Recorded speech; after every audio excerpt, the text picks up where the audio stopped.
రాష్ట్రంలో పరీక్షల సీజన్ వచ్చేసింది.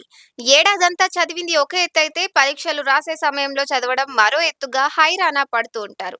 తాము చదివిందంతా పరీక్ష రాసే సమయంలో గుర్తుకుంటుందో లేదోనని ఆందోళన చెందుతూ ఉంటారు. పరీక్షల సమయంలో ప్రతి ఒక్క విద్యార్థి తమ మానసిక ఆరోగ్యంపై ప్రత్యేక శ్రద్ధ వహించాలని సైకాలజీ ప్రొఫెసర్లు చెప్తున్నారు. కొన్ని చిట్కాలు పాటిస్తే ఒత్తిడి, భయం, ఆందోళనకు దూరంగా ఉండవచ్చని సూచిస్తున్నారు. పరీక్ష గదిలోకి వెళ్లిన తర్వాత విద్యార్థులు తమకు కేటాయించిన సీట్లలో ముందుగా ప్రశాంతంగా కూర్చోవాలి. ప్రశ్నపత్రం తీసుకున్న తర్వాత ప్రతి ప్రశ్నను క్షుణ్ణంగా చదవాలి.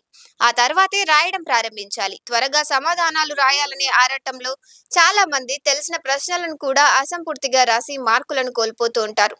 అలా కాకుండా ఒక్కోదానికి తగిన సమయం తీసుకొని చక్కగా రాస్తే మంచి మార్కులు వస్తాయి. పరీక్షకు ముందు ప్రత్యేకమైన టైం టేబుల్ను రూపొందించుకోవాలి. ఒక సబ్జెక్టు చదువుతున్నప్పుడు అందులోని ముఖ్యాంశాలు ప్రత్యేకమైన విభాగాలను నోట్ చేసుకోవాలి. సమాధానంలోని ముఖ్యాంశాలను ఒకదాని వెంట ఒకటి ఆర్డర్ ప్రకారం సబ్ హెడ్డింగ్స్ తో రాస్తే మంచి మార్కులు వస్తాయి. పరీక్షల సమయంలో రోజుకు కంటి నిండా నిద్రపోతేనే చక్కగా సమాధానాలు రాయగలరని డాక్టర్లు సూచిస్తున్నారు. అలాగే ఆకలితో ఏకాగ్రత కోల్పోకుండా ఉండాలంటే టిఫిన్ లేదా సాలడ్, కొబ్బరి నీళ్లు, చెరుకు రసం వంటివి తీసుకోవాలని పేర్కొంటున్నారు. 10వ తరగతి, ఇంటర్మీడియట్ పరీక్షలు రాసే విద్యార్థులు భూతద్దంలో చూడవద్దు. వాటిని ఏడాదిలో రాసిన ఎఫ్ఏ, ఎస్ఏ మాదిరిగానే భావించి రాయాలి. లైఫ్ లో పరీక్షలు ఒక పార్ట్ మాత్రమే. దీన్ని జీవన్ మరణ సమస్యగా భావించి ఆందోళనకు గురి కావద్దు.